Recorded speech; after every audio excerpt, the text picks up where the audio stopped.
안녕하세요. 매일 아침 말씀 묵상에 오신 여러분을 진심으로 환영합니다. 2월 22일 월요일, 이름이 밝혀지지 않는 종. 이사야 22장에는 예수 그리스도의 종됨을 노래해주고 있습니다. 내가 붙드는 나의 종, 내 마음에 기뻐하는 자, 곧 내가 택한 사람을 보라. 내가 나의 영을 그에게 주었은즉 그가 이방의 정의를 베풀리라. 이사야 42장 1절. 오늘의 말씀 이사야 42장입니다. 내가 붙드는 나의 종, 내 마음에 기뻐하는 자, 곧 내가 택한 사람을 보라. 내가 나의 영을 그에게 주었은즉 그가 이방의 정의를 베풀리라. 그는 외치지 아니하며 목소리를 높이지 아니하며 그 소리를 거리에 들리게 하지 아니하며 상한 갈대를 꺾지 아니하며 꺼져가는 등불을 끄지 아니하고 진실로 정의를 시행할 것이며 그는 쇠하지 아니하며 낭망하지 아니하고 세상에 정의를 세우기에 이르리니 섬들이 그 교훈을 앙망하리라. 하늘을 창조하여 펴시고 땅과 그 솟아를 내시며 땅의 백성에게 호흡을 주시며 땅에 행하는 자에게 영을 주시는 하나님 여호와께서 이같이 말씀하시되 나 여호와가 의로 너를 불렀은즉 내가 네 손을 잡아 너를 보호하며 너를 세워 백성의 언약과 이방의 빛이 되게 하리니 내가 눈먼 자들의 눈을 밝히며 갇힌 자를 감옥에서 이끌어내며 흑암에 갇힌 자를 감옥에서 나오게 하리라. 오늘 본문을 중심으로 이 이름이 밝혀지지 않는 하나님의 종은 누구이며 그의 역할과 특징은 무엇일까요? 이새의 줄기에서 난 싹과 비교해 볼 때 이 종의 역할과 특징은 어떠합니까? 신약은 이사야 42장에서 공의를 베푸는 종을 누구에게 적용시키고 있습니까? 이름이 밝혀지지 하나님의 종은 누구이며 그의 역할과 특징은 무엇입니까? 내가 붙드는 나의 종, 내 마음에 기뻐하는 자, 곧 내가 택한 사람을 보라. 내가 나의 영을 그에게 주었은즉 그가 이방의 정의를 베풀리라. 그는 외치지 아니하며 목소리를 높이지 아니하며 그 소리를 거리에 들리게 하지 아니하며 상한 갈대를 꺾지 아니하며 꺼져가는 등불을 끄지 아니하고 진실로 정의를 시행할 것이며 그는 쇠하지 아니하며 낭망하지 아니하며 세상에 정의를 세우기에 이르리니 섬들이 그 교훈을 앙망하리라. 내가 붙드는 나의 종, 내 마음에 기뻐하는 자는 누구였습니까? 하나님께서 예수 그리스도께서 침례를 받으실 때에 하늘에서 성령이 비둘같이 내려 말씀하시기를 이는 내 기뻐하는 자요 내 사랑하는 아들이라고 말씀하셨습니다. 예수 그리스도는 하나님의 아들이 되고 하나님의 기쁨이 되어서 온 이방의 정의 하나님의 품성을 널리 알리셨습니다. 가장 높으신 분이 가장 낮은 이 땅에 오셔서 영광의 모습으로 큰 소리로 오시지 않으시고 외치지 아니하시고 들리지 아니하시고 작은 목소리로 연약한 싹으로 시작하셨지만 온 세상을 진동시키는 위대한 구원의 역사를 이루신 예수 그리스도를 보여주시기에 충분한 것입니다. 하늘을 창조하여 펴시고 땅과 그 솟아를 내시며 땅 위에 백성에게 호흡을 주시며 땅에 행하는 자에게 영을 주시는 하나님 여호와께서 이같이 말씀하시되 나 여호와가 의로 너를 불렀은즉 내가 너의 손을 잡아 너를 보호하며 너를 세워 백성의 언약과 이방의 빛이 되게 하리니 예수 그리스도를 통하여 새로운 언약을 우리에게 맺으시고 온 세상에 빛이 되게 하십니다. 예수님의 아름다운 사역을 통하여 눈먼 자들의 눈을 밝히시며 갇힌 자들을 자유케 하시고 흑암에 앉은 자를 광명으로 나오게 하시는 귀한 사역을 우리 주님이 감당하셨습니다. 그 종의 6가지 특징을 오늘 이사야 42장에서 이야기하기를 그는 이방의 공의를 베푼다. 온 세상에 그분의 사역이 영향을 미칠 것을 말합니다. 그는 조용하면서도 성공적으로 자신의 목표를 이루십니다. 그는 교사입니다. 그는 하나님과 백성 사이의 일종의 언약의 역할을 합니다. 그는 눈먼 자를 고치시고 갇힌 자를 해방시킴으로 빛과 소망을 주십니다. 예수 그리스도는 이 모든 것을 온전히 성취하신 참된 종이셨습니다. 두 번째 질문, 이새의 줄기에서 난 싹과 비교해 볼 때 이 종의 역할과 특징은 무엇인가? 이사야 42장은 11장에 나와 있는 내용과 일치합니다.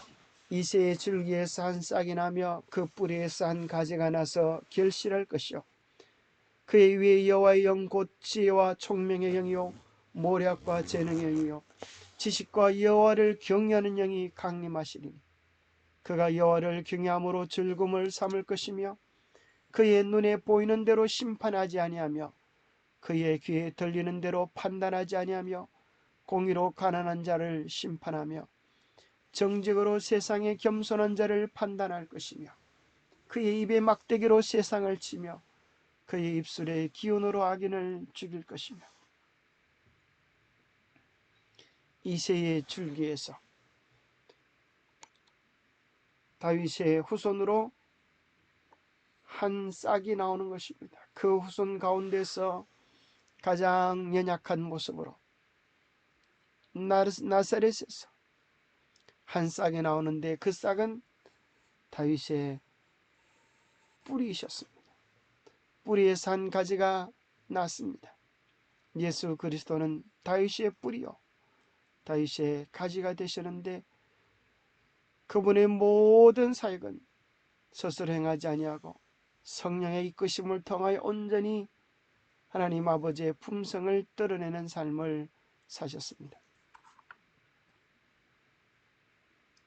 우리 주님의 기쁨은 하나님과의 교제였습니다. 그래서 그는 아무리 바쁘고 분주할 때라도 매일 새벽 하나님 앞에 나가서 기도하는 그 시간을 통하여 새로운 힘과 활력을 얻으셨습니다. 이사야 42장에서처럼 11장에 나오는 다윗 계통의 통치자는 하나님의 지혜와 지식이 충만하며 눌린 자를 위해 공의와 구원을 베풀고 하나님과 조화를 이루어 행합니다. 우리는 이새의 싹과 뿌리가 바로 다윗의 보좌에 앉아서 공평과 정의와 평강을 가져오는 메시아임을 알고 있습니다. 이사야 42장의 종은 분명히 메시아를 가리키는 것입니다. 교훈, 하나님께서 이스라엘 민족을 그분의 종으로 선택하신 것은 그들로 참 하나님을 알고 구원을 받게 하기 위해서였습니다. 하나님은 영광의 왕으로 얼마든지 오실 수 있지만 우리를 구원하기 위하여 우리를 죄에서 대속하기 위하여 사람의 몸으로 종의 몸으로 오셔서 우리를 위하여 십자가에 달려 죽으신 것입니다. 그런데도 우리들은 십자가에 달린 고난의 종, 섬김의 종 예수 그리스도를 조롱하면서 네가 메시아거든 내려와서 너를 구원해보라 그러면 우리가 믿겠노라. 참으로 우리를 위하여 섬김이 되신, 우리를 위하여 종이 되신 그분을 조롱하고 비웃는 어리석은 참으로 변망덕한 짓을 한 것입니다. 그러나 예수님은 끝까지 종의 정신을 잃지 않으시고 비난하거나 욕하지 않으시고 아버지여 저들의 죄를 용서해 달라고 단호하셨습니다.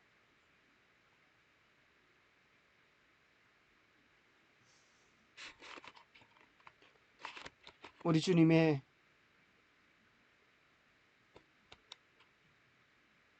모습은 참으로 이 땅에 오셔서 하나님의 품성을 온전히 드러내셨습니다. 세 번째 질문입니다. 신약은 이사야 42장에서 공의를 베푸는 종을 누구와 동일시하셨습니까? 마태복음 12장에 예수께서 하시고 그 길을 떠나가시니 많은 사람이 따르는지라. 예수께서 그들의 병을 다 고치시고 자기를 나타내지 말라 경고하셨으니 이는 선지자 이사야를 통하여 말씀하신 바 바로 이사야의 예언을 이루셨다는 것입니다. 예수님은 병자를 치유하시고 나서 그것을 열심히 소개하라고 떠버리라고 이렇게 얘기하지 않으시고 오히려 나타내지 말라 그렇게 말씀하시는데, 바로 그것은 이사야의 예언 메시아의 특징을 이루는 내용이었습니다. 보라, 내가 택한 종 곧 내 마음에 기뻐하는 바 내가 사랑하는 자로다. 내가 내 영을 그에게 줄 터이니 그가 심판을 이방에 알게 하리라. 그는 다투지도 아니하며 들리지도 아니하리니 아무도 길에서 그 소리를 듣지 못하리라. 상한 갈대를 꺾지 아니하며 꺼져가는 심지를 끄지 아니하기를 심판하여 이길 때까지 하리니 또한 이방들이 그의 이름을 바라리라 함을 이루려 하심이니라. 마태복음 12장은 이사야 42장의 종을 하나님이 사랑하시는 아들 곧 예수께 적용을 합니다. 그분의 사역은 하나님과 그분의 백성 사이의 언약 관계를 재수립하시는 것이었습니다. 예수님과 그분의 제자들은 사단의 억압이 초래한 고통, 하나님께 대한 무지, 그리고 악한 영들에 의한 얽매임으로부터 사람들을 회복시킴으로써 그들을 위한 정의를 마련하셨습니다. 그럼다운 예수님은 새 언약을 비준하시고 세상의 주권을 빼앗은 사단을 쫓아내심으로써 공의를 이루어 죽으셨습니다. 영감의 교훈은 이렇게 기록합니다. 이사야를 통해서 요한이 본 메시아. 요한은 감옥에서 회의를 느꼈습니다. 정말 내가 목숨 걸고 외친 그분이 메시아인가 하는 의문이 들었습니다. 그의 제자들이 와서 부추긴 것입니다. 그래서 요한은 제자들에게 예수님이 정말 그인지 알아보라고 이야기를 했습니다. 침례 요한, 그는 밤낮으로 이사야가 묘사한 메시아의 황홀한 영광을 연구하였다.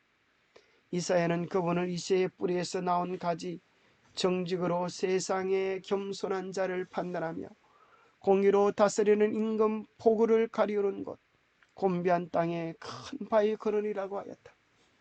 고적하는 그자 요한의 마음은 영광스러운 광경으로 가득 차게 되었다. 영광의 메시아, 고난의 메시아를 이사야의 말씀을 통하여 확인하고 침례 요한의 마음이 큰 확신을 가지게 된 이유 가운데 한 가지는 그가 제자들을 파송했을 때 예수께서 제자들에게 대답하신 내용이 이것입니다. 너희는 가서 듣고 보는 것을 요한에게 알려라. 맹인이 보며 못 걷는 사람이 걸으며 나병 환자가 깨끗함을 받으며 못 듣는 자가 들으며 죽은 자가 살아나며 가난한 자에게 복음이 전파된다라. 그들이 듣고 본 것을 요한에게 이야기했습니다. 요한이 그 이야기를 들을 때에 그는 분명히 이사야서에 기록된 메시아의 사역과 역할이 예수 그리스도께 그대로 이루어졌음을 확인하게 되고 메시아라고 하는 것에 대하여 더 이상 흔들리지 않은 마음의 확정을 가지며 주님 안에서 그의 마지막 운명을 기쁨으로 받아들일 수 있게 되었습니다. 바로 그 근거절이 이사야 42장 7절의 말씀이었습니다. 내가 눈먼 자들의 눈을 밝히며 갇힌 자를 감옥에서 이끌어내며 흑암에 앉은 자를 감방에서 나오게 하리라 하셨던 그 말씀이 이루어졌음을 보게 된 것입니다. 기도하겠습니다. 하나님 아버지, 이 땅에 우리 주님이 오셔서 하나님의 성품을 보여주심을 인하여 감사합니다. 가장 높은 곳에 계신 분이 가장 낮은 곳에 오셔서 가장 깨끗한 분이 가장 추한 저희들의 죄가 되어주시고 섬김이 되어주시고 우리의 종이 되어주셨음을 인하여 감사합니다. 세상의 통치자들과 다르게 영광을 받으시려는 동기 없이 그저 자신을 희생하고 조용하고 묵묵하게 사람들을 위해 봉사하시며 정의를 실천하심으로 세상을 변화시키시는 주님을 찬양하며 경배합니다. 진정한 마음으로 주님을 사랑합니다. 주님을 닮기를 원합니다. 주님, 오늘도 우리의 마음을 붙잡아 주셔서 주님께 우리의 시선을 고정시키는 복된 하루가 되게 이끌어 주시옵기를 우리 주 예수 그리스도 이름 모자하여 간절히 간구하옵나이다. 감사합니다. 주님과 함께하는 복된 하루 되시기를 바랍니다. 감사합니다.